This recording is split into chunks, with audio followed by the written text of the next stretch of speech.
Tonight, Mother Nature has taken a little bit of pity on North Texas. First, honestly, in a few nights, Scott, we haven't had pounding rain about this hour. Yeah, that's right. We do have some rain in North Texas, but not a whole lot, Doug, and that's a nice change. As you take a look at the Fort Worth Skycam, the time lapse, also we saw some sunshine this afternoon, and then a great sunset developed, and we were able to catch it right there on our Fort Worth Skycam time lapse. I stopped it there for you, so we saw that sun peeking through some of the cloud cover, and you know what, going into tomorrow, I still expect to see a somewhat gloomy day.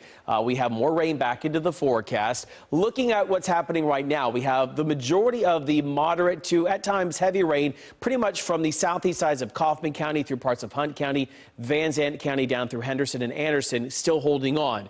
And we have a lot of rain further down towards the south, as you can see, stretching further down towards parts of the Houston area, right along 45 down to near Conroe, where they're dealing with severe weather further down to our south. So the rain is falling, and we have more storms off towards the north and the west, but you can see just over the last hour picking up some rain of about 1.5 inches. It's stretching into parts of Anderson County, parts of Navarro County, about 1.5 inches. So that's on very saturated ground.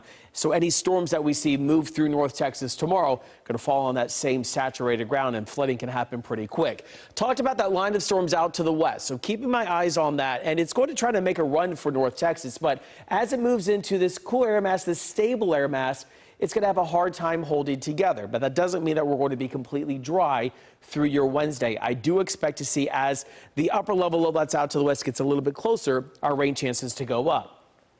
Going about 60% for your Wednesday to a 50 to 60% chance rounding out the week, and then rounding out the weekend, rain chances just at 20%. So for today, 0.6 of an inch of rain. For the month, 4.52. We're up by almost 1.75 inches.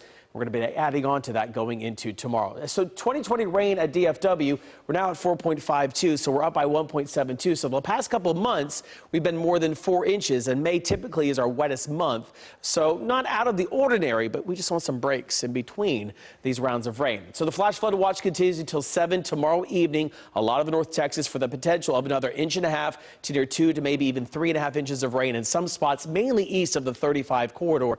But still, we'll keep our eyes on the radar the next few days. 71 is where we're sitting right now with that northeast wind at 3. Dew point in the mid-60s. Still tropical out there, feeling at 69 in Fort Worth to 70 in Breckenridge. Going into tomorrow, rain and storm chances at least now 50 to 60% in the morning, dropping into the afternoon. High temperatures into the mid-70s. But looking ahead, I do expect to see 79 Friday, more rain around. Saturday 80, Sunday looking good. 82 degrees, rain chances at 20%. And then by Monday and Tuesday, at least right now, we are thankfully rain-free.